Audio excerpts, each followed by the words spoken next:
রাজ্য বিজেপির যুবনেত্রী, lawyer, yoga trainer, তুমি থিয়েটারও করো। এতগুলো প্রফেশন একসাথে মেনটেন করো কি করে? আমার দাদা মশাই রাজনীতি করতেন, আমার মামা উনিও রাজনীতি করেন, মা বাবা রাজনীতির মধ্যে ছিলেন, কাকাদেরকে দেখেছি। মানসিক ভারসাম্য রক্ষা করতে পেরেছো বলছো তাহলে? চেষ্টা তো করলাম। মানুষ তো চেয়েছেন, ব্যাপক হারে চেয়েছেন, না হলে তো এত সংখ্যক মানুষ, এত পার্সেন্টেজ অফ ভোটার্স ভোট দিলেন, এটা তো সম্ভব হতো না। ক্ষমতা দখল করে বসে থাকবো আর আমি রাজনীতিবিদের মতো বা সমাজসেবীর মতো আচরণটা করব না, ভুলে যাব যে আমি কেন পার্লামেন্টে গেছি। এটা চলুক, পশ্চিমবঙ্গের মানুষজন সেটা চায়। পশ্চিমবঙ্গের সব থেকে বড় চ্যালেঞ্জ কোনটা বলে তোমার মনে হয়? বাংলার শিক্ষা ব্যবস্থাকে ভেঙে গুঁড়িয়ে দেওয়া হয়েছে। বিনিয়োগ প্রায় শূন্য ছিল পশ্চিমবঙ্গে। বিনিয়োগকারীরা আসতো, টাকা ফিকে চলে যেত। ছেলেমেয়েরা আর এই শহরে থাকতে পারছে না, পশ্চিমবঙ্গে থাকতে পারছে না, এটা তাদের চয়েস না। এই যে ভাতা ব্যবস্থাটা চালু করা হচ্ছে, তাতে কি তোমার কোনো অংশে মনে হয় যে ছেলেমেয়েরা আর কাজ করতে চাইছে না? ছেলেমেয়েরা কাজ করতে চাইছিলেন, তো কাজ করতে পারছিলেন না। শিল্প তার মানে আসছে। একদম সর্বক্ষেত্রে একটু কম, একটু পিছিয়ে আছি, অথচ আমরা ইন্টেলেকচুয়াল, অথচ আমরা শিক্ষিত। অ্যাজ ইফ যেন ইসলাম এ বিশ্বাসী মানুষের একটাই পরিচয়, তারা নামাজ পড়তে পারলেন কি পারলেন না, তাদের বাচ্চাগুলো খেতে পেল কিনা, মূল স্রোতের যে বিদ্যালয় সেখানে পড়তে পারলো কিনা। প্রচুর কাঁদলেন তো অভয়ার মায়েরা।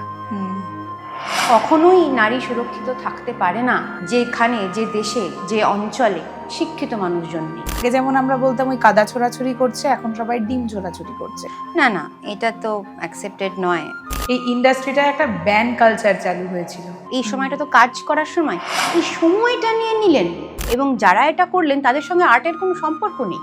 না, গত 1 মাস যাবৎ শুনছি পুলিশ নাকি ভালো ব্যবহার করছে। ভীষণ ভালো ব্যবহার করছে। এখানে চেয়ারে বসে শুধু শুধু ফেমিনিজমের বুলি কপছে তো লাভ নেই। প্রয়োজন হয় একটি মেয়ের তার বাবাকে বা একটি নারীর তার পুরুষকে শক্তিশালী হিসেবে দেখতে প্রয়োজন হয়, এই কনফিডেন্সটা লাগে। এই জায়গাটা আবার ফিরে আসুক, আসবে, এক্ষুনি চট জলদি হবে না।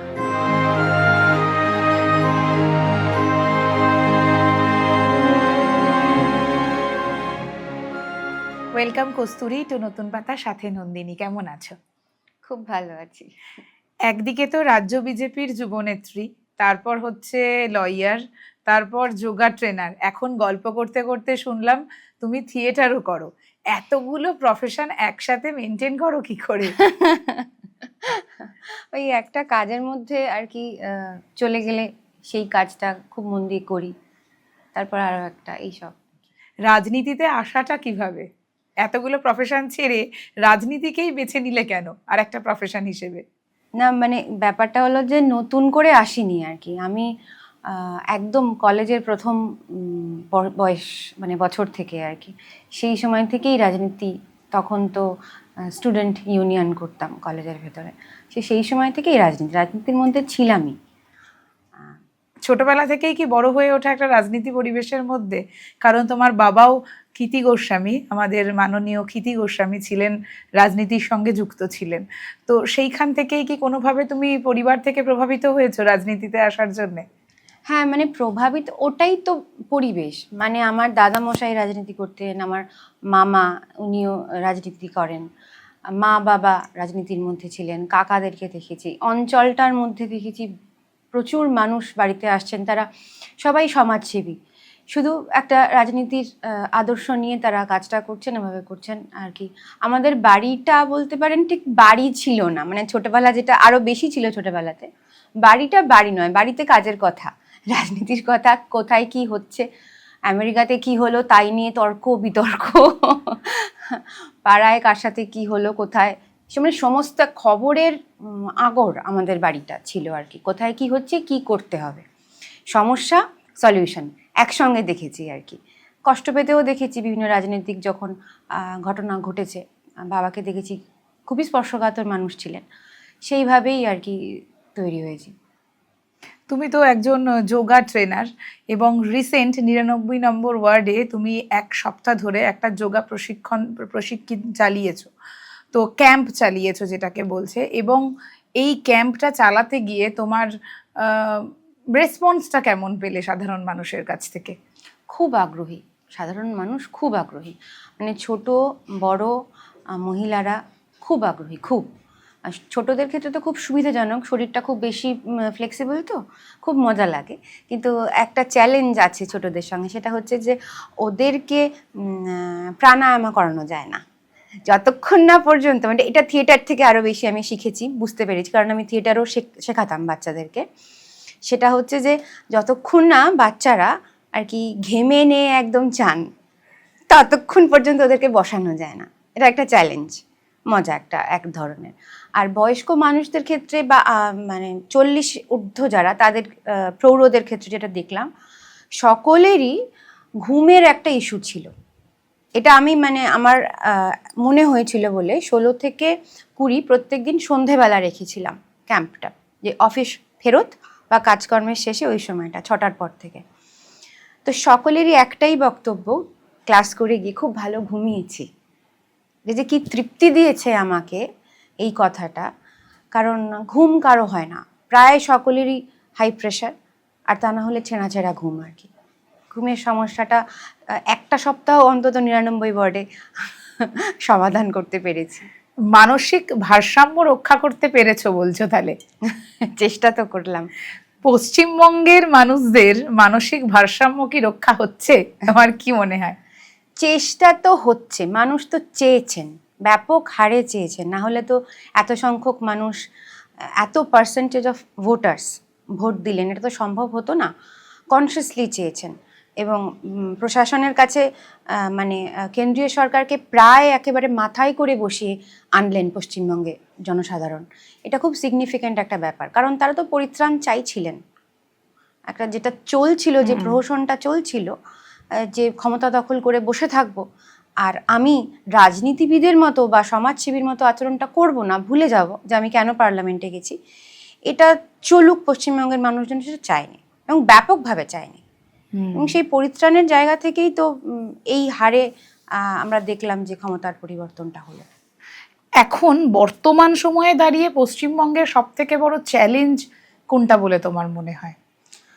আমার মনে হয় এই যে কর্মসংস্কৃতি পশ্চিমবঙ্গে, সেইটা তো চলে গিয়েছিল। আর আরেকটা কথা হচ্ছে যে আমাদের যেটা গর্বের জায়গা, আমাদের শিক্ষা প্রতিষ্ঠানগুলো, আমাদের পড়াশোনাটা, বাঙালিরা শিক্ষিত, এই কথাটাই আমরা শুনতে অভ্যস্ত, এটাই আমরা জানতাম। আর আমরা চাই সকলে যে এই কথাটাই আমাদের বিষয়ে, বাঙালিদের বিষয়ে চালু থাকুক, যে আমরা শিক্ষিত, আমরা পড়াশোনাটা করি। মানে রবীন্দ্রনাথের কথা বলে বলে ক্লিশেড হয়ে গিয়েছে, কিন্তু সত্যি তো নবজাগরণের যারা পথিক, তারা তো বেশিরভাগই বাঙালি। তো সেই বাংলায় বিদ্যালয় বন্ধ, বাংলায় শিক্ষকেরা চাকরি হারিয়ে যোগ্য অযোগ্য এই একটা দ্বন্দ্বের মধ্যে পড়ে লড়াই করছেন, আন্দোলন করছেন। লড়াই আন্দোলনে কোনো অসুবিধে নেই, কিন্তু তাদের সঙ্গে প্রতারণা করা হয়েছে। বাংলার শিক্ষা ব্যবস্থাকে ভেঙে গুঁড়িয়ে দেওয়া হয়েছে, একেবারে ধরে ধরে আমাদের গ্রন্থাগারগুলো, লাইব্রেরিগুলো উঠিয়ে দেওয়া হয়েছে। এইখানটা খুব বেশি গুরুত্ব দিয়ে আমাদের এখনকার পশ্চিমবঙ্গ সরকার দেখছেন। তার সঙ্গে সঙ্গে কর্মসংস্থানের একটা আয়োজন করা হচ্ছে। বিনিয়োগ প্রায় শূন্য ছিল পশ্চিমবঙ্গে, বিনিয়োগকারীরা আসতো, চা কফি খেয়ে চলে যেত। আমাদের বলতে খুব খারাপ লাগে, আমি নবীন সদস্য, তবুও সম্মান রেখেই বলছি, এটা আমাদেরকে যন্ত্রণা দিয়েছে। আমাদের পশ্চিমবঙ্গে বৃদ্ধাদের সংখ্যা বেড়েছে, একা হয়ে যাওয়ার সংখ্যা বাবা মাদের বেড়েছে, কারণ ছেলেমেয়েরা আর এই শহরে থাকতে পারছে না, পশ্চিমবঙ্গে থাকতে পারছে না। এটা তাদের চয়েস না, যে আমি থাকতে চাই না, আমি বাইরে গিয়ে কাজ করতে চাই বা ভালো মাইনের চাকরি পেয়েছি, সেরকম নয়, কিন্তু বাধ্যবাধকতা হয়ে গেছে। হায়ার সেকেন্ডারি পড়লো, গ্র্যাজুয়েশন করলো, কোনো রকমে কেউ মাস্টার্স করছেন এবং বাইরে যাচ্ছেন, বাবা মাকে ফেলে বাইরে চলে যাচ্ছেন। ফ্যামিলি স্ট্রাকচারটাই তো নষ্ট, এবং বাইরে গিয়ে তারা তো তাদের মতো করে বাঁচতে পারবেন না। বাইরে তো যেতেই হবে, চড়ুই বেটি তো থাকবেই, জানতেই হবে, বুঝতেই হবে, কিন্তু এটা আমার চয়েস হোক, সেই জায়গাটাকে সুনিশ্চিত করার চেষ্টা হচ্ছে। যদি পশ্চিমবঙ্গের বাচ্চারা পশ্চিমবঙ্গে থেকেই কাজটা করতে পারেন, চুজ করতে পারেন যে আমি পশ্চিমবঙ্গে থাকলেও এটা পাবো, পশ্চিমবঙ্গের বাইরে গেলে এটা পাবো, এই অপশনটা তাদের কাছে থাকুক। পশ্চিমবঙ্গ ছেড়ে আমরা সবাই মানে অনেকেই বাইরে চলে যাচ্ছি, মানে যাচ্ছিলাম, এখন নতুন সরকার এসে হয়তো সেই চিন্তাধারাটা আমাদের অনেকটা বদলাবে, কিন্তু কালকে যে বাজেটটা পেশ করা হলো খুবই সুন্দর বাজেট, সবার জন্য খুব খুব সুবিধাজনক বাজেট, কিন্তু সেখানেও তোমার বেকার ভাতার কথা একটা বলা হলো, যেটা স্নাতক ছাত্রছাত্রীদের একটা ভাতা দেওয়ার কথা বলা হলো যারা বেকার। এইটা নিয়ে তুমি কি বলবে? মানে এই যে ভাতা ব্যবস্থাটা চালু করা হচ্ছে, তাতে কি তোমার কোনো অংশে মনে হয় যে ছেলেমেয়েরা আর কাজ করতে চাইছে না? ছেলেমেয়েরা কাজ করতে চাইছিলেন, তো কাজ করতে পারছিলেন না, এবং অনেক 15টা বছর তো কম নয়, এবং তারও আরও আরও 15 বছর ধরে নিন, তারও আগের গভর্নমেন্টের এই অচলায়তনটা ওই সময় থেকে শুরু হয়েছে। তো কাজ করতে চাইছিলেন, কিন্তু পশ্চিমবঙ্গের মধ্যে কাজ করতে পারছিলেন না। বিদ্যা গ্রহণ করছিলেন, তারপরে সেই বিদ্যা হচ্ছে আমার বাহন হয়নি, আমি ওটাকে বহন করছিলাম, এবং বহন করতে করতে যা হয় আর কি, কাঁধ ঝুঁকে যায়, শিরদাঁড়া বেঁকে যায়, বিবেক নষ্ট হয়ে যায়, এবং তারপরে সরকারকে ভাতা দিতে হয়। এই সদ্য এই সরকার এই সরকার এসেছেন, এই মুহূর্তেই যদি এই সরকার সমস্ত টাকা পয়সা যা কিছু সুবিধে সেটা দেওয়া বন্ধ করে দেন, তাহলে অনেকের বেশ বেশ অসুবিধা হবে। কিছুটা সাহায্য তো প্রয়োজন, কিছুটা সাপোর্টের প্রয়োজন। ওই গাছ যখন বেঁকে যায়, একটা দণ্ডকে দিয়ে সেই গাছটাকে যাতে খাঁড়া থাকে, সোজা থাকে, সেই ব্যবস্থাটা করতে হয়। সেই ব্যবস্থাটা তো ভারতীয় জনতা পার্টির এই সরকার করছে, এবং সেটা করবেই। এবং পশ্চিমবঙ্গ মানে ভারতবর্ষ তো ওয়েলফেয়ার স্টেট, তাকে তো ভাতা দিতেই হবে, তাকে তো সাহায্য করতেই হবে, যে সাহায্য আর কি লেজিটিমেট সাহায্য পেতে তাকে, সেটা তো গভর্নমেন্ট করবেই। কিন্তু তার পাশাপাশি যেগুলো করতে হতো, যেগুলো ভাবতে হতো, সেই ভাবনাগুলো কিন্তু এখন গঠনমূলকভাবে সত্যি সত্যি ভাবনা হচ্ছে। শিল্প তার মানে আসছে, একদম একদম এটা স্বস্তি আসছে, বিনিয়োগকারীরা আসছেন, দরজা খুলে গেছে, এবং পর্যটন থেকে শুরু করে শিক্ষা, সমস্ত ক্ষেত্রে বিনিয়োগকারীদের জন্য কিন্তু একটা স্পেস তৈরি করে দেওয়া হচ্ছে, যাতে তারা মানে ফিল ফ্রি, এবং তাদের উপর কোনো চাপ থাকবে না, কোনো সিন্ডিকেটের কোনো অসভ্যতা অ্যাকসেপ্টেড হবে না। এই যে যুব সমাজের কর্মসংস্থান, তাদের বেকারত্বটা বেড়ে যাচ্ছে, এই সরকার এসেছে মানে তাদের একটা মনে আশা জন্মেছে যে শিল্প আসবে এবং আমাদের বেকারত্ব কমবে, অ্যাটলিস্ট ডেলিভারি বয় তারা হবে না। রিসেন্ট আমার বাড়িতে একজন ডেলিভারি বয় এসেছিলেন, তিনি এসে বললেন যে আমরা নতুন সরকারকে নিয়ে এসেছি দিদি এই কারণে যাতে আমাদের কর্মসংস্থান হয়, আমরাও স্বপ্ন দেখতে পারি এই সরকারকে নিয়ে। তো সেটা নিয়ে কি বলবে? একদম একদম সাধারণ মানুষের মনের মধ্যে তো এই সরকার একটা স্বপ্ন বুনে দিয়েছেন, এবং এই সরকারের যা রেজাল্ট, আশেপাশের প্রতিবেশী 19টা রাজ্যে এই সরকার যেটা করে দেখিয়েছে, সেই একই জিনিস পশ্চিমবঙ্গের মানুষও পেতে চায়, আমরাও পেতে চাই। আমরাও দেখতে চাই যে গর্বের সঙ্গে, কনফিডেন্সের সঙ্গে আমরা রাস্তাঘাটে চলাফেরা করব, অর্থ রোজগার করব। মানে বলতে পারেন যে মানে এই দুই বাহু দিয়ে পুরুষ তো অর্থ রোজগার করে, সেই পুরুষের সেই গর্বটা আবার ফিরে আসুক। আর তার সঙ্গে সঙ্গে আমি পুরুষ শব্দটা এই কারণে উচ্চারণ করলাম, কারণ প্রয়োজন হয় একজন শক্তিশালী বাবার একটি পরিবারে। একদমই এখানে চেয়ারে বসে শুধু শুধু ফেমিনিজমের বুলি কপচে তো লাভ নেই। প্রয়োজন হয় একটি মেয়ের তার বাবাকে, বা একটি নারীর তার পুরুষকে শক্তিশালী হিসেবে দেখতে প্রয়োজন হয়, এই কনফিডেন্সটা লাগে। এই জায়গাটা আবার ফিরে আসবে। এক্ষুনি চট জলদি হবে না, অনেকটা পথ হাঁটতে হবে আমাদেরকে, কিন্তু হচ্ছে, এবং সেই ব্যবস্থা কিন্তু করছেন সরকার। তুমি এইমাত্র বললে যে শিক্ষাকে বাহন নয় আমরা বহন করে চলেছি, বাচ্চা কাচ্চাগুলো হয়তো তাই করে চলেছে। আমি যদি শিক্ষার একটু অন্য দিকটায় যাই, যদি তুমি সিলেবাসের দিকে তাকাও, পরীক্ষার পর পরীক্ষা, তারপর তাদের উপরে প্রচণ্ড প্রেশার চাপিয়ে দেওয়া হচ্ছে। তো এই যে সিস্টেমটা পড়াশুনোর, এআই আসছে, সেই সব নিয়ে মানে তোমার মনে হয় না এগুলো আমাদের একটুখানি শিক্ষা ব্যবস্থার মধ্যে ঢোকানো উচিত? মানে ওই বাঁধাগদ স্পুন ফিড পড়াশুনো যেটা আমাদের সময় থেকে আমরা দেখে এসেছি, যে একটা বই দিচ্ছে, সিলেবাস দিচ্ছে, ওটা মুখস্থ করছি, পরীক্ষায় গিয়ে ওটা উগলে দিয়ে আসছি। কিন্তু এই যে এআই, আর্টিফিশিয়াল ইন্টেলিজেন্স যে আসছে, তাতে কাজের ধরন বদলাচ্ছে, তো এইগুলো নিয়ে আমাদের বাচ্চাগুলোকে যদি ছোটবেলা থেকে একটুখানি কিছুভাবে রেডি করা যায়, তো সেই বিষয়তে কি বলবে? না না, নিশ্চয়ই। নিশ্চয়ই প্রয়োজনীয়তা আছে। এআই সামিট তো হয়েছে কিছুদিন আগেও দিল্লিতে। কালকে বাজেটেও এই নিয়ে বোধহয় কথা কিছুদিন আগেও কালকে বাজেটেও এই নিয়ে এই বোধহয় নিয়ে কথা কথা হয়েছে। হয়েছে। কাজেই সেই বিষয়ে তো মানে স্মার্ট আউটলুক নিয়ে বা নতুন প্রজন্মের জন্য এখন যেটা কার্যকরী সেই আউটলুক নিয়ে তো এই গভর্নমেন্ট মানে চিরকাল কাজ করেছেন, অন্যান্য জায়গাতেও কাজ করেছেন, পশ্চিমবঙ্গতেও তাই হবে। কারণ পশ্চিমবঙ্গ আমি বাইরে গিয়ে দেখেছি অন্তত 10 বছর 15 বছর পিছিয়েই ছিল। আমরা বাইরে গিয়ে যে কাজটা করছি সেই বাঙালি বাচ্চারাই বলছেন, আমি শুনেছি যে এটা এইখানে হয়, এটা ব্যাঙ্গালুরুতে হয়, এটা চেন্নাইতে হয়, এটা ওয়েস্ট বেঙ্গলে এটা হবে না, ওয়েস্ট বেঙ্গলে এটা নেই। এমনকি মাইনে সেটাও কম, একই কাজ সেই টাকাটাও কম, সর্বক্ষেত্রে একটু কম, একটু পিছিয়ে আছি, অথচ আমরা ইন্টেলেকচুয়াল, অথচ আমরা শিক্ষিত। এই এই এই দ্বন্দ্ব আর এই কষ্ট, এই বেদনার থেকে মুক্তি ঘটবে আশা করা যায় 5-10 বছরের মধ্যে। আর তুই মহিলাদের নিরাপত্তা নিয়ে কি বলবে?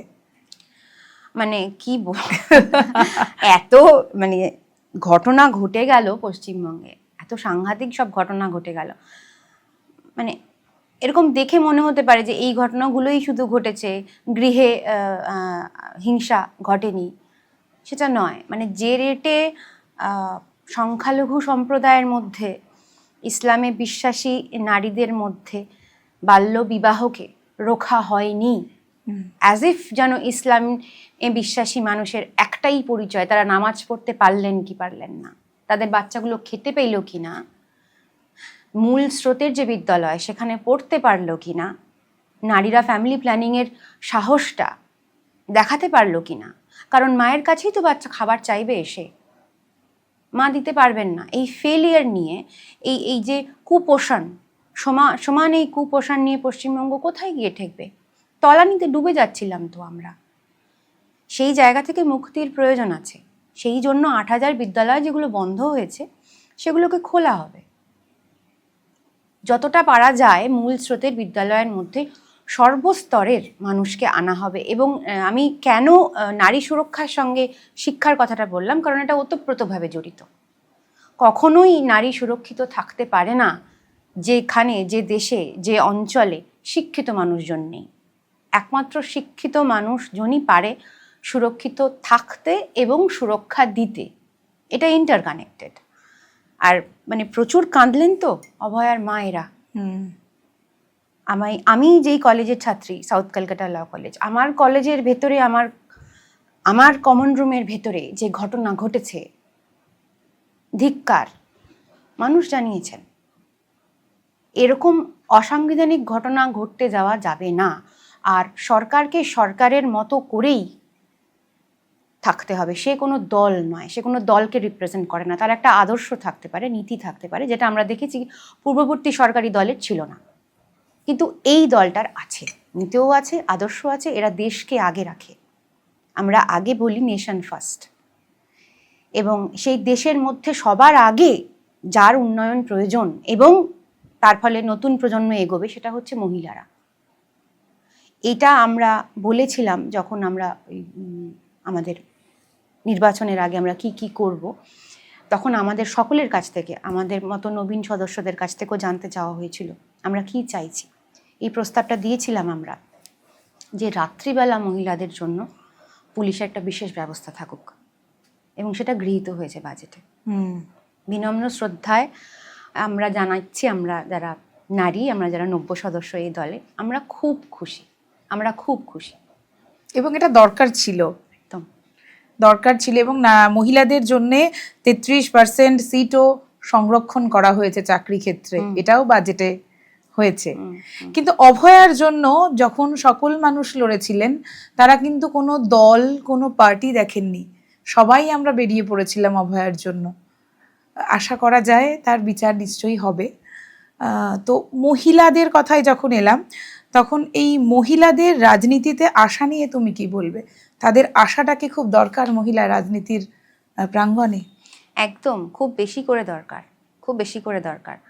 তার কারণ হচ্ছে যে আমরা আমাদের ডিএনএতে এমন কিছু ব্যাপার আছে, বহু প্রজন্ম ধরে করে যাচ্ছি তো, মানে আলাদা করে শিখতে হয় না তো একটি মেয়েকে আলাদা করে শিখতে হয় না যে একটা বাচ্চা বৃষ্টিতে ভিজছে, তার পাশে গিয়ে এমনি মহিলা দাঁড়িয়ে পড়েন ছাতা নিয়ে, একজন পুরুষ পারেন না। কিসের হেজিটেশন, কেন, কোথায়, পরে আসছি, কিন্তু হয় না। একটা মেয়েটা করে ফেলে, অনায়াসে করে ফেলে, বাবা বাছা করে ফেলে। মুখের দিকে তাকিয়ে একজন মহিলা আমরা কেমন করে যেন বুঝে যাই যে ঠিক পেটটা ভরেনি। এই বোধটা রাজনীতিতে খুব প্রয়োজন, কারণ কিছু দশক ধরে এটা একটা চালু করে দেওয়া হয়েছে পশ্চিমবঙ্গে, এই রাজনীতি করছো, এই রাজনীতি করো না, এটা রাজনীতি করা হচ্ছে। রাজনীতি কোনো খারাপ শব্দ নয়, অত্যন্ত সাধুবাদ দেওয়ার মতো একটা শব্দ, এবং সমাজ সেবার কাজ রাজনীতি। রাজনীতি, রাজার নীতি, পলিটিক্স, অনেক রকমের নীতি, অনেক ধরনের নীতি, এর মধ্যে খারাপের কিছু নেই। এবং মহিলারা যখন আসবেন তারা তাদের ভিতরকার এই করুণার যে বোধ, বিবেচনার যে বোধ, সেটা নিয়ে এটার মধ্যে আসবেন। এবং খামোখা মানে পেনিট্রেশন, খামোখা এটা করে দেবো সেটা করে দেবোর বদলে ধারণ করতে হয় তো, আধার দিতে হয় তো, আঁকড়াতে দিতে হয়, সেই জায়গাটা কিন্তু মহিলাদের রাজনীতিতে পদার্পণের মাধ্যমে অনেকখানি এমনি এমনি হয়ে যাবে, নন ভার্বালি হয়ে যাবে, তৈরি হয়ে যাবে। এইটা খুব প্রয়োজন আছে, কারণ রাজনীতি শুধু ভায়োলেন্সের জায়গা নয়, আগ্রাসনের জায়গা নয়। সফট পাওয়ার বলে একটা কথা আছে, সারা পৃথিবীতে চালু হয়েছে, আমরা মহিলারা প্রত্যেকে তাই। আমাদের পাওয়ারটা সফট পাওয়ার, নিঃশ্বাস প্রশ্বাসের মতো। একদমই তাই। আর এই যে রাজনীতির মধ্যে মানে তুমি বলছো যে বিভিন্ন রকমের বিরোধিতা হচ্ছে, এই যে সোশ্যাল মিডিয়া এটাকে কি কোনোভাবে প্রভাবিত করছে? সোশ্যাল মিডিয়ার জন্য কি রাজনীতির মধ্যে বিরোধিতাটা বেড়ে যাচ্ছে? কারণ সোশ্যাল মিডিয়া এখন এই মুহূর্তে দাঁড়িয়ে যখনই খোলা হচ্ছে তখনই দেখছি, আগে যেমন আমরা বলতাম ওই কাদা ছোড়াছুড়ি করছে, এখন সবাই ডিম ছোড়াছুড়ি করছে। এবং এই নিয়ে বিভিন্ন রকমের ঘটনা, বিভিন্ন রকমের কথাবার্তা উঠে আসছে। দেখো, বিরোধী দল তো থাকবেই, আগেও ছিল, এখনো থাকবে, কিন্তু এরকম করে বিরোধিতা প্রকাশ করা, এটাকে নিয়ে তুমি কি বলবে? না না, এটা তো অ্যাকসেপ্টেড নয়, কিন্তু কি করা যাবে বলুন, মানুষ তার নিজের মতো করে এক্সপ্রেস করে ফেলছেন। এত রাগ, এত মানে মানুষের পকেট শূন্য করে দেওয়া হচ্ছিল, এবং চক্রান্ত এইটাই যে কিভাবে মানুষকে একেবারে নুব্জ করে রাখা যায়, খাটো করা যায়, অনাচার করা যায়। কিন্তু তবুও এই ধরনের ভায়োলেন্স বা এই ধরনের এক্সপ্রেশন আমার মনে হয় না আমাদের দল সমর্থন করে। এই সোশ্যাল মিডিয়া কি রাজনীতির মধ্যে নেতিবাচক দিকটাকে বাড়িয়ে দিয়েছে, না তার ইতিবাচকও কোনো দিক আছে বলে তোমার মনে হয়? দেখুন, প্রত্যেকটা সময় মিডিয়া নিজের মতো করে তার খোল নলচে নিয়ে এসে হাজির হয়। এই সময় মিডিয়াতে সোশ্যাল মিডিয়াটাই একটা বড় একটা বৃহৎ পার্ট, তো সেটাকে অস্বীকার করার কোনো জায়গা নেই। হ্যাঁ, মানে সব কিছুরই মানে প্রোজ অ্যান্ড কনস থাকে, তো সেটাকে নিয়েই চলতে হবে। এত বেশি গুরুত্ব দেওয়ারও দরকার নেই, আবার এটা গুরুত্বহীন এরকম ডিনায়ালেও থাকবো না। তো রুরাল ডেভেলপমেন্ট আর আরবান ডেভেলপমেন্টের মধ্যে তোমার কি মনে হয় কোন জায়গাটায় এখনো ব্যবধান থেকে গেছে? দেখুন, শিক্ষার আওতাটা বা শিক্ষার পরিসরটা বাড়ালে কিন্তু এই রুরাল আর আরবান এই জায়গাটা সংযোগটা অনেক বেশি তৈরি করা যাবে, এই সেতুবন্ধনটা আরও সুন্দর করে করা যাবে আমার মনে হয়। আর আরেকটা কি, মানে উন্নয়ন তো শুধু শহরে এক ধরনের উন্নয়ন, আর গ্রামের দিকে বা শহরতলিতে সেইখানকার অবস্থান অনুযায়ী, ভৌগোলিক অবস্থান অনুযায়ী উন্নয়নটা আরেক রকম। এখন শহরের জিনিসটা যদি গ্রামের মধ্যে গিয়ে চাপিয়ে দিই, তাহলে শুধু শুধু সৌন্দর্যের মানে নান্দনিকতার হানি করা হয় আর কি। সেটা তারই মতো, মানে একটা বট গাছের নিচে কাদা জমে থাকবে, এটা কুশ্রী নয়, এইটাই অপরূপ। কিন্তু গ্রামের দিকের অনেক মহিলারা আছেন যারা হাতের কাজে মানে ভীষণ পটু, তারা বিভিন্ন রকমের হাতের কাজ করেন। শহরের মহিলাদের যেমন এই জিনিসটা, এই দিকটা আমাদের কাছে প্রকাশ পাচ্ছে, আমরা গ্রামের দিকে কি সেরকমভাবে পৌঁছতে পারছি তাদের কাছে? না না, গ্রামের লোকরা, আমার মনে হয় গ্রামের যারা মানুষ তারা অনেক বেশি ইনফরমেশন রাখেন। আমি জানি না এটা কেন, আমার মনে হয় অনেক বেশি তারা মিডিয়ার সঙ্গে মানে মিডিয়াটা দেখেন কি কোথায় চলছে না, কেননা তাদের পৌঁছতে তো একটা সময় লেগে যায়, তো তারা কিন্তু খবরটা রাখেন কোথায় কি হচ্ছে না হচ্ছে। এবং বিশেষ করে মহিলারা আপনারা দেখবেন কেউ বসে নেই, কিন্তু কিছু না কিছু করছেনই, কিছু না কিছু করছেনই। এবং এখন যে অন্নপূর্ণা যোজনা দেওয়া হচ্ছে যেভাবে, ওই যে কথাটা বলেছিলাম, যে লেজিটিমেট তাকেই কিন্তু দেওয়া হচ্ছে, এবং অঙ্কটা অনেকটা বেশি। এটাতে যেমন হেল্প হবে, তার সঙ্গে সঙ্গে যে অকারণে পাচ্ছিল সেটাও তো বন্ধ হয়ে যাচ্ছে, সেটাও নিশ্চিত করা হয়েছে যে যার প্রয়োজন নেই, অপ্রয়োজনে যেন সরকারের ভাণ্ডার খরচ না হয়ে যায়। কাজে এগুলো যখন আর থাকবে না, তখন অগত্যা তাকেও কাজে ফিরতে হবে। যেমন লক্ষ্মীর ভাণ্ডার নিয়ে অনেক অরাজকতা হয়েছিল, সেইটা আর অন্নপূর্ণা ভাণ্ডার নিয়ে হবে না। হচ্ছে না, অনেক ক্ষেত্রে তো বন্ধ হয়ে গেছে। এটা তো বলা হচ্ছে, অভিযোগ করা হচ্ছে যে আমরা, কিছু কিছু লোক বলছেন লক্ষ্মীর ভাণ্ডার পেতাম কিন্তু এখন অন্নপূর্ণা যোজনার আওতায় আসছি না। তার আসার কথা নয়, যার আসার কথা তাকেই দেওয়া হচ্ছে, এবং অনেক বেশি অঙ্কে দেওয়া হচ্ছে। এবং এই আবাস যোজনাটার ক্ষেত্রেও তাই দেখা গেছে, যাদের পাওয়ার কথা নয় তারা পাচ্ছে, এবং যাদের পাওয়ার কথা তারা তো পাচ্ছেই না, উপরন্তু দেখা যাচ্ছে দোতলা বাড়ি বানিয়ে ফেলছে। এটাতেও অরাজকতা চলেছে। একদম একদম। আমি নিজেই অন্নপূর্ণা যোজনার প্রচুর, শয়ে শয়ে ফর্ম ভরেছি, এবং তাতে দেখেছি যে এমন অনেক, সেই সময়ও এমন অনেক লোক এসে ফিরে গিয়েছেন, বলছেন যে আমি ওই টাকাটা পাইনি, কিন্তু এবার অ্যাপ্লাই করলে পাবো তো। নিশ্চয়ই নিশ্চয়ই পাবেন, তারা নিশ্চয়ই পাবেন, এবং অনেকের অ্যাকাউন্টে টাকা পয়সা ঢুকেও গেছে। এবং মহিলাদের যে এইটুকু টাকার কি প্রয়োজন ছিল, প্রচন্ডই প্রয়োজন ছিল, অনেকের ক্ষেত্রেই প্রয়োজন ছিল। এইরকম আয়ুষ্মান ভারতও একটি যোজনা এসেছে, সেটাও ভীষণ ভালো যোজনা, যেটা চালু করতে দেওয়া হচ্ছিল না একদম পশ্চিমবঙ্গে, একদম, সেটা মোদিজি চালু করলেন। সেটা নিয়ে যদি একটু কিছু বলো। হ্যাঁ, আয়ুষ্মান ভারতের মানে পার হেড 5 লক্ষ টাকা, এই একটা মানে ওই এটা কাভারেজটা আর কি, মানে প্রত্যেকে এটা পাবেন। বিশেষ করে যারা 60 ঊর্ধ্ব, তাদের জন্য তো এটা খুব কার্যকরী। আর তারপরে তো মানে কুপোষণে আমরা রোগগ্রস্ত হয়েছিলাম, তো যোগ থেকে রোগের মুক্তি ঘটবে আশা করা যায়। আর আয়ুষ্মান ভারতটা আবার ওই আত্মবিশ্বাসটা বাড়বে মানুষের, যে আমার যদি রোগ হয়, আমি মানে এই চিন্তাটা হবে না যে আমি চিকিৎসাটুকু করাতে পারবো না। পারবেন চিকিৎসাটা করাতে, এবং সুস্থ হয়ে আবার বাড়ি ফিরবে। তুমি তো রাজনীতিবিদের পাশাপাশি আর একজন যোগ প্রশিক্ষকও বটে, তো যোগ নিয়ে একটুখানি কথা বলি। এই যে তুমি একটা 16 তারিখ থেকে তুমি যে একটা ক্যাম্প করিয়েছো, তাতে কি মনে হয়েছে, এই যে যোগ দিয়ে রোগের মুক্তি বললে, সেটা কি সম্ভব? অনেকখানি সম্ভব। যোগ সত্যিই রোগের মুক্তি ঘটায়, মানসিক প্রশান্তি এনে দেয়, আর ছোটোখাটো অনেক কি বলবো জ্বালা যন্ত্রণার থেকে ধ্যানের মাধ্যমে, প্রাণায়ামের মাধ্যমে শান্তি পাওয়া সম্ভব। এই যোগ প্রশিক্ষায় আসাটা কবে থেকে? আমি যোগ শেখাচ্ছি 15 বছর, লাস্ট 15 বছর ধরে শেখাচ্ছি। রাজনীতির কথা তো অনেক বললাম, এবার রাজনীতির বাইরেও যে কস্তুরী গোস্বামীর অনেকগুলো পরিচয় আছে, সেগুলো নিয়ে একটু দর্শক জানুক।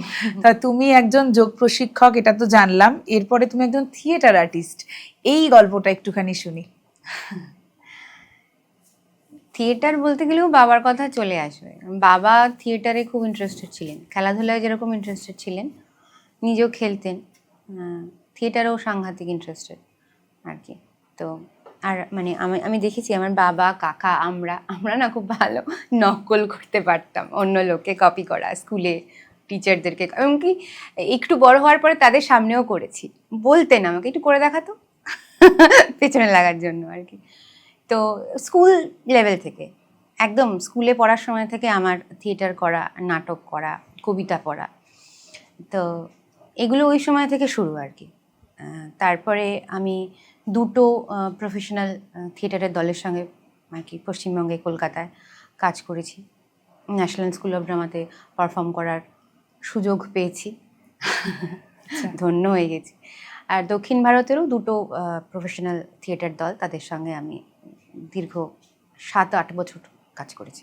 নামগুলো একটু জানতে পারি? হ্যাঁ, কলকাতায় রঙ্গপট, নন্দিকার, আর চেন্নাইতে করেছি কুত্তুপাট্টারাই, ওখানকার থিয়েটার রেপার্টার, আর একটা হচ্ছে থিয়েটার নিশা। কবিতার সাথেও যুক্ত বললে, তো সেই প্রশিক্ষণটা কার কাছ থেকে নেওয়া? না কোনো, এটা থিয়েটারেরই প্রশিক্ষণ, মানে শিখেছি আর কি, যে কবিতা না পড়লে অভিনয় করা যায় না, হ্যাঁ মানে মঞ্চে অন্তত, কারণ ওই একটা সাররিয়াল ব্যাপার আছে তো কবিতার, আর থিয়েটারেরও একটা মেক বিলিভ করতে হয়। তো মানে আমি তো মাধ্যম, মানে আমি যখন অন স্টেজ, সে সময় আমি হচ্ছি মাধ্যম, আমার এই মাধ্যমের দ্বারা আপনি বা অন্য দর্শক আর কি, তারা আরেকটা ক্যারেক্টারকে দেখতে পাচ্ছে। তা আমি কিন্তু আমি আরও কেউ আর কি। তো সেটা যোগও এখানে আমাকে খুব হেল্প করেছে আর কি, এই ক্যারেক্টারের মধ্যে ঢুকতে। এবং শরীরটাকে দিয়েই তো সব কিছু, থিয়েটারেও তাই। পশ্চিমবঙ্গে বাইরে গিয়ে আরও বেশি করে দেখেছি আমি, সেটা হচ্ছে যে ফিজিক্যাল অ্যাট্রিবিউটটাকে একটু বেশি ব্যবহার করা মঞ্চে, শুধু বসে থেকে কথা নয়, ফিজিক্যাল হওয়া আর কি। তো সেই ক্ষেত্রে যার বডি যত বেশি কি বলবো অনুরণন করতে পারবে ক্যারেক্টারকে, সে তত বেশি করে আর কি দর্শকের কাছে চলে যাবে। আর আমরা তো দর্শকের মনোরঞ্জনের জন্যই করছি, দর্শক তো পয়সা দিয়ে কাঁদতেও আসেন। কাজেই আমি যদি সেই মতো নিজেকে করে তুলতে পারি তবে আমি আর কি সফল। তো সেইগুলো কবিতার আর কি হেল্প করে। মানে কবিতা একটা মানে এক্ষুনি ধারণা করা যাবে না, কিন্তু আছে এই যে ফিলিংটা, এই যে চিন্তাটা, এইটা কিন্তু কবিতা পড়লে হয়। একদমই তাই, কবিতার দ্বারা হয় আর কি। আর রবীন্দ্রনাথের কথাই, যখন প্রেম পর্যায়ের গান, পূজা পর্যায়ের গানের মধ্যে দুটো তুমি কেমন মিলে যায় না, এই তুমি প্রেমিক, এই তুমি ঈশ্বর, এই তুমি প্রকৃতি, অনেক কিছু, এই যে মিলটা, এই যে একটা ধোঁয়াশা, মিস্টিক একটা ব্যাপার, যেমন যোগেও আছে সেই রকম কবিতাতেও আছে। সেই ফিলিংটা কিন্তু থিয়েটারে নিয়ে আসতে হয়েছে আমাদেরকে অনেক ক্ষেত্রে। এই ধোঁয়াশা ফিলিংটা কি রাজনীতিতে আনা সম্ভব কোনো মতে? তোমার কি মনে হয়? রাজনীতিতে ধোঁয়াশার জায়গা কোথায়? রাজনীতিতে সবই তো খুব মানে আর কি ওপেন টু অল। কিন্তু এই যে একটা মানে ব্যাপার যে আমার যে নেতা বা আমার যে নেত্রী, তার সমস্ত কিছু ঠিক হতে হবে। একটু যদি ভুলচুক 19-20 হয়, এরকম করে কথা বললো কেন, সে এরকম করে, রাজনৈতিক সৌজন্য অবশ্যই রাখতে হবে, অসাংবিধানিক কথাবার্তা বলা যাবে না, দুর্নীতি করা যাবে না, এই বিষয়গুলোর মধ্যে আসছি না। কিন্তু সাধারণভাবে আমি দেখেছি এটা, যে বিশেষ করে ধরুন রামায়ণের কথা বলি, এর থেকে বড় ড্রামা তো খুব কম আছে, দুটো রামায়ণ মহাভারত আর কি। রাম সে কেন এটা করলো, সে কেন এটা করলো, ও তো ভগবান, তাহলে ও কেন এরকম করলো? আরে সে তো কি বলবো, এই মানুষের রূপ নিয়ে জন্ম নিয়েছে, কেন? কারণ তার ত্রুটি হবে, সেই ত্রুটিটা নিয়ে সে কি ফেস করলো, সেটাই তো ড্রামা। ভুল হবে আমার, আমি ভুল করে ফেললাম, তারপর কি করলাম, এবং সব ভুল করার পরে শোধরাতে পারিনি, কিছু কিছু থাকে আফসোস, আক্ষেপ, কান্না। সীতা চলে গিয়েছেন, হরণ করা হয়ে গেছে, ফিরে আসলেন বাঙালি রাম, হাউ হাউ করে কাঁদছেন, এটা তো ড্রামা। যুদ্ধে জিতছেন, একদিন হারছেন, তো ড্রামা। এবার বলতে পারবো না বালি সুগ্রীবের যে লড়াই, তাতে পিছন থেকে অস্ত্র চালালেন রাম, খুব খারাপ কাজ করেছে, তো যুদ্ধে everything is fair in love and war. যুদ্ধ তো কাউকে সঠিক প্রমাণ করার প্রয়োজন নেই, take the drama, take it as it is. একদমই তাই। এইটা কিন্তু থিয়েটার করতে পারে, ক্যারেক্টারকে আপন করে নেওয়া, এবং ভিলেন ও মানুষ, এটা কিন্তু ভারতীয় যে থিয়েটার চর্চা বা ভারতীয় সিনেমার চর্চা, তাতে ভীষণভাবে আছে। যে ভিলেন, সে শুধু ভিলেন না, সে আরো অনেক কিছু, সে মানুষ।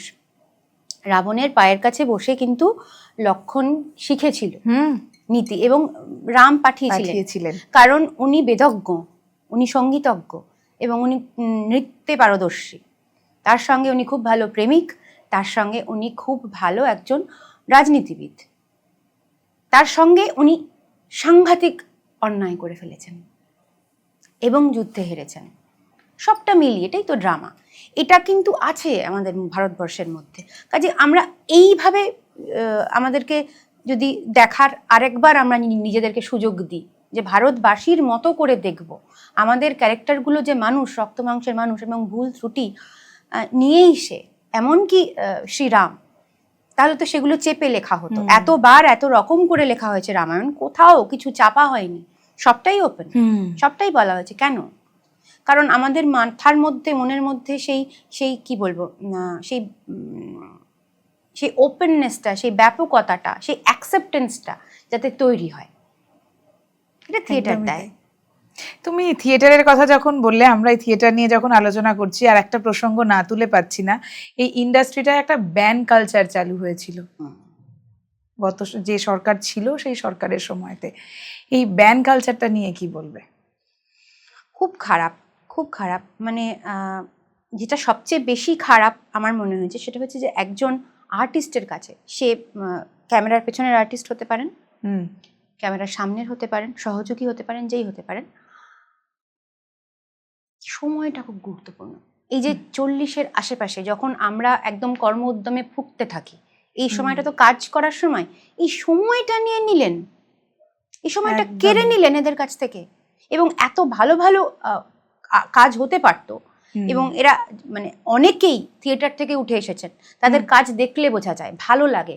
একবার স্ক্রোল করলে আবার মনে হয় ফিরে এসে আরেকবার দেখি, কারণ এক্সপ্রেশনগুলো এত এত এত মানে কি বলবো, সুন্দর, মিনিংফুল, মন ছুঁয়ে যাওয়ার মতো।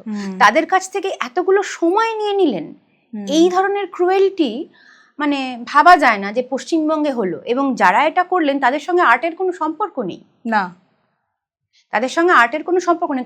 আর্ট তো এমনি এমনি হবে, শুধু শুধু, মানে এমনি। কেন কেন গান শুনবো বৃষ্টি পড়লে, কেন বর্ষার একটা গান গাইবো? এমনি। এই এমনিতে যে কি, এটাই ধোঁয়াশা, এটাই ভালো লাগা, এটাই ইয়ার্নিং, এটাই লঙ্গিং। এটা আর্টিস্ট দেয়, আর্ট দেয়। এই আর্টের জায়গাটাকে বন্ধ, এটা তো শিক্ষার জায়গাটাকেও বন্ধ করলো। এরা নিজেরা কতটা অশিক্ষিত সেটা প্রমাণ করেছেন, কতটা ক্রুয়েল এনারা সেটা প্রমাণ করেছেন আরো বেশি করে যখন টালিগঞ্জ ফিল্ম ইন্ডাস্ট্রিটা এইভাবে ধসে গেছে। কাজ বন্ধ, মানে কাজ এইভাবেই তুমি কাজ করতে পারো, নাহলে তুমি কাজ করতে পারবে না। কিন্তু কাজটা তো হওয়া দরকার আছে। এই সময়ের যে আমাদের চিন্তাটা, আমাদের চেতনাটা সারা পৃথিবীর কাছে পৌঁছে দেওয়ার প্রয়োজন আছে। এমন মানুষকে আমি চিনি যিনি গ্রামে গ্রামে ঘুরে বেড়ান, স্ক্রিন চালিয়ে নিজের মুভি দেখান, রিলিজ করতে দেওয়া হয়নি, কোথাও রিলিজ করতে দেওয়া হয়নি। কাজ করতে পারবেন না।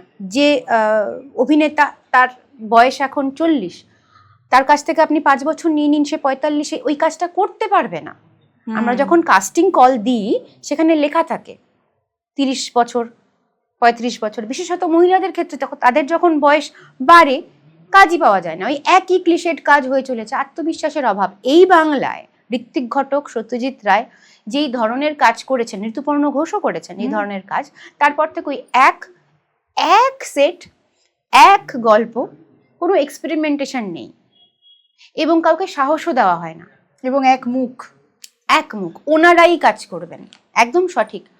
আমার রাজনীতির ছত্রছায়ায় তুমি যদি থাকো তাহলেই তুমি কাজ পাবে, এবং তুমি যদি সমালোচনা করো, যেটা আর্টিস্টের কাজ, প্রশ্ন করা, সমালোচনা করা আর্টিস্টের কাজ। রূপা গাঙ্গুলি কিছুদিন আগে বলেছেন যে তুমি কাজ করবে, তুমি তোমার মতো করে নিজেকে প্রকাশ করবে, এবং যত ইচ্ছে সরকারকে গালাগালি দেবে। এটা আর্টিস্টের স্বাধীনতা। এই স্বাধীনতা দিতে হয়। এই স্বাধীনতাটা ছিল না। হ্যাঁ, এই স্বাধীনতার পরিবেশটা আস্তে আস্তে করে মাথার মধ্যে তৈরি হোক, আমাদের পশ্চিমবঙ্গে আবার ফিরে আসুক, এটাই আমাদের প্রার্থনা। একদমই তাই, আশা করা যায় ফিরে আসবে, এবং সেটা তো আসছে আস্তে আস্তে ফিরে। যারা কাজ পাচ্ছিলেন না তারা কাজ পাচ্ছেন, তারা করছেন। তুমি তো একজন লয়ারও, তো আমাকে একটা কথা বলো যে একজন সাধারণ নাগরিক হিসেবে কোন বেসিক লগুলো আমাদের জেনে রাখা উচিত, আমাদের যুব সমাজের জেনে রাখা উচিত? হ্যাঁ, বেসিক দেখুন, খুব খুব মানে লটা না খুব কমন সেন্সের ব্যাপার। মানে কমনলি যেটা করা অন্যায় সেটা আইনের চোখেও অন্যায়। আর তখন এটাও বলা রয়েছে আর কি সংবিধানে, যে আমি জানতাম না, এটা অ্যাকসেপ্টেড নয়। মহিলাদের সঙ্গে সম্মানের সঙ্গে আচরণ করতে হবে। আমি জানি না এটা বললে চলবে না। একদমই তাই। এবং মাকে শিখিয়ে দিতে হবে, প্রয়োজন পড়লে কড়া শাসনে। সেই জন্যই মায়েদের হাতটাও শক্ত করা হচ্ছে। যাই হোক, কমনলি যেগুলো করা যায় না সেগুলো আইনেও করা যায় না। আমরা দেখেছি খুব বেশি করে যে মহিলাদের সঙ্গে অপরাধটা অনেকটা বেশি হয়, এবং মহিলারা সেটা মেনে নেন। একটা বেসিক জিডি করতে জানতে হবে, একটা বেসিক এফআইআর করতে জানতে হবে, লিখতে হবে। এবং এই এফআইআর কি করে করতে হয় এই নিয়ে একটা কর্মসূচি, একটা কি বলে ওটাকে, একটা দিন আমরা করেছিলাম এরকম, যে আমরা সবাই মিলেই কর্মশালা করেছিলাম। যে এফআইআর কি করে লিখতে হয় জানবো, এবং বারবার পুলিশ বাধা দেবেন, নিতে চাইবেন না। কিন্তু এখন বেশ গত 1 মাস যাবৎ শুনছি পুলিশ নাকি ভালো ব্যবহার করছে, ভীষণ ভালো ব্যবহার করছে। আমি ওই জন্যই আইনের কথাটা তোমার কাছ থেকে জিজ্ঞেস করলাম, কারণ অনেক সময়তেই দেখা যায় কোনো এফআইআর করতে গেলে, বিশেষ করে মহিলারা বা একটুখানি অল্প শিক্ষিত কোনো মানুষ যদি যায়, তাদেরকে বিভিন্ন রকম কথা বলে ভুলিয়ে দেওয়া হয়, তার এফআইআরটা নেওয়া হয় না। ওই জন্য আমি তোমায় জিজ্ঞেস করলাম, কিছু তো বেসিক থাকবে যেটা সবাইকে জানতে হবে, সব মহিলাদের জানতে হবে, যাতে তার গিয়ে ওই কাজটা করতে সুবিধা হয় এবং পুলিশ যাতে তাকে বোকা বানাতে না পারে। এবং এই যেটা বললে 1 মাস ধরে পুলিশ ভীষণ অ্যাক্টিভলি কাজ করছে এই ব্যাপারটা। এইটা যে সম্ভব, এটাও যে হতে পারে, এটাও কিন্তু এই গভর্নমেন্ট পাল্টানোর পরে আমরা দেখতে পেলাম। কাজে রাজনীতিটা কিভাবে সর্বক্ষেত্রে প্রভাব ফেলে।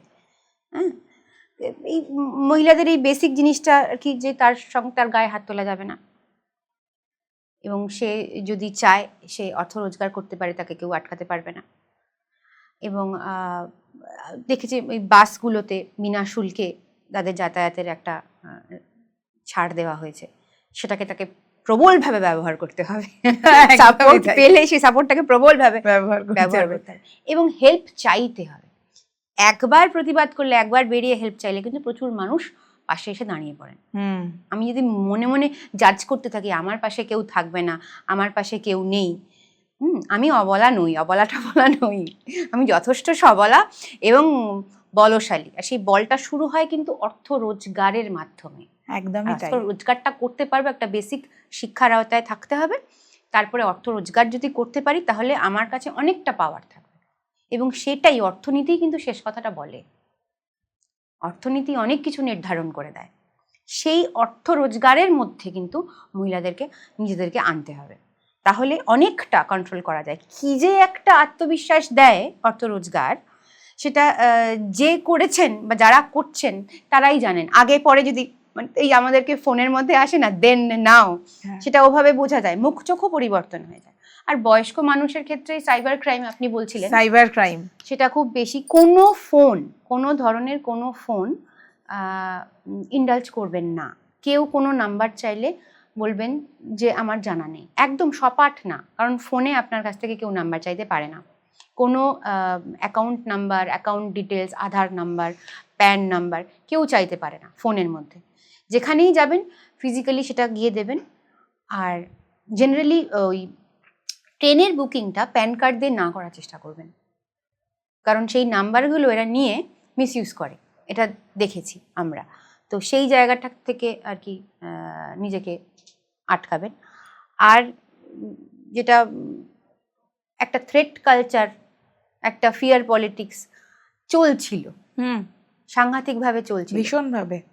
তো মানে ফিল ফ্রি আমাদের দলে এবং প্রশাসনের কাছে, ফিল ফ্রি, যখনই কেউই এটা করছেন সোজা চলে যান, আপনার শুধু মুভমেন্টটা করার অপেক্ষা, বাকি দায়িত্বটা কিন্তু দল এবং এই মুহূর্তে প্রশাসনের ওপর এই দায়টা চাপিয়ে দেওয়া হয়েছে যে তোমাকে কাজটা করতে হবে, সাধারণ মানুষের সঙ্গে থাকতে হবে। রিসেন্ট আমার পডকাস্টে এসেছিলেন শ্রীরামপুরের বিধায়ক মিনিস্টার ভাস্কর ভট্টাচার্য স্যার। আমি ওনাকে এই কথাটাই বলছিলাম যে স্যার, আমি আপনাকে একটা কল করেছিলাম আমার পডকাস্টে আসতে হবে অ্যাজ এ গেস্ট, আপনি সঙ্গে সঙ্গে আমাকে উত্তর দিয়েছেন এবং আমার পডকাস্ট আপনি করে গেছেন। এই যে আপনার কাছে পৌঁছলাম আমি, এটা মনে হয় আগের সরকারের সময়তে পৌঁছানোই যেত না। এমএলএ তো অনেক দূরে থাক, ছোটোখাটো কোনো চেয়ারম্যানের কাছে গেলে বা কাউন্সিলরের কাছে যেতে গেলেও অনেক ভায়া হয়ে যেতে হতো।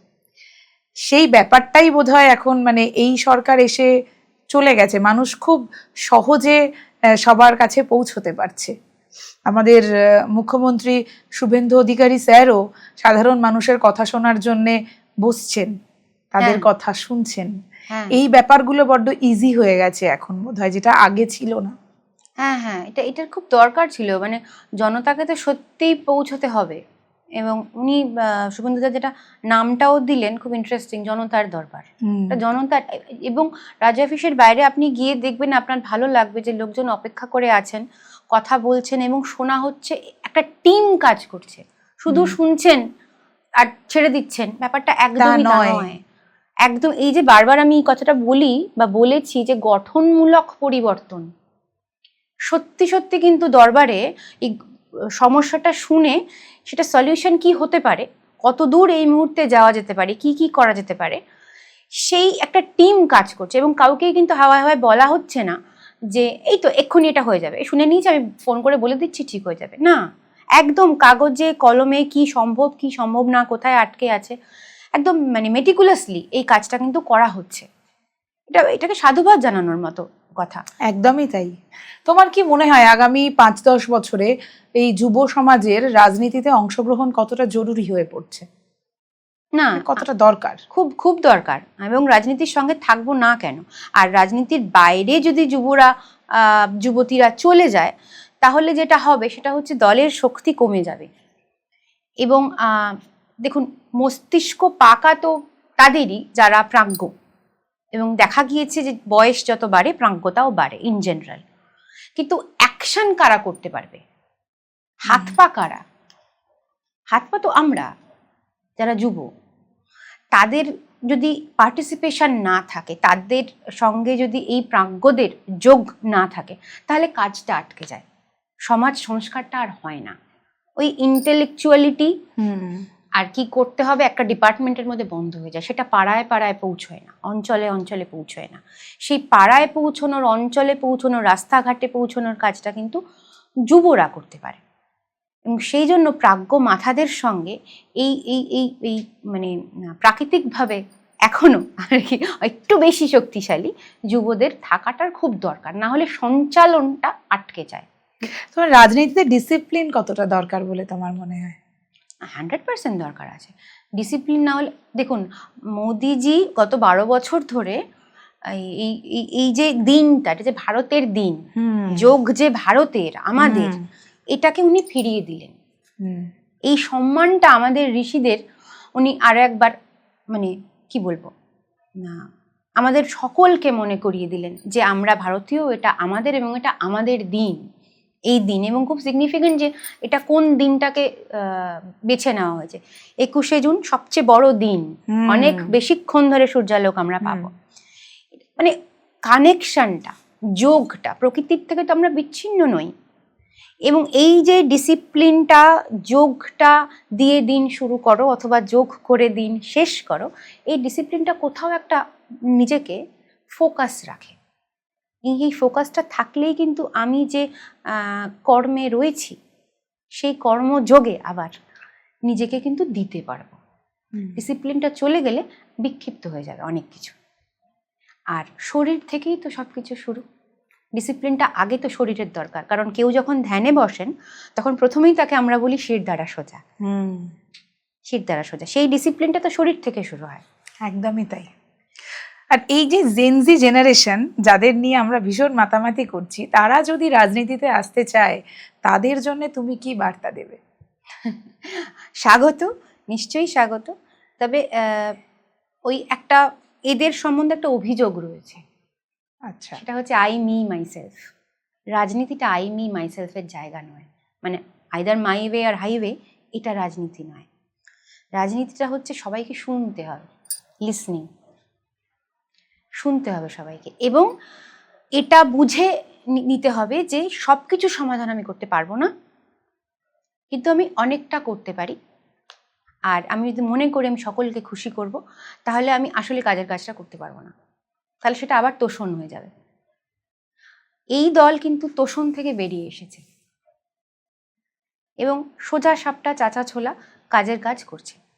তাতে তো কারো কারো কান্না হাতে লেগে থাকছে, তবু করতে হচ্ছে, ওই কাজটাই করতে হচ্ছে যেটা বেশিরভাগ লোকের জন্য ভালো, এই মুহূর্তে খুব বেশি প্রয়োজন।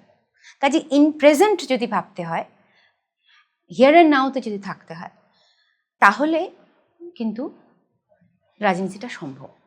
সঠিক অর্থে রাজনীতিটা যেটা হেলদি, সকলের জন্য হেলদি, সেই রাজনীতিটা সম্ভব আর কি। সেটা জেনজি করতে পারবে না কেন? নিশ্চয়ই পারবে, তারা অনেক বেশি টেকনোলজিক্যালি ইকুইপড।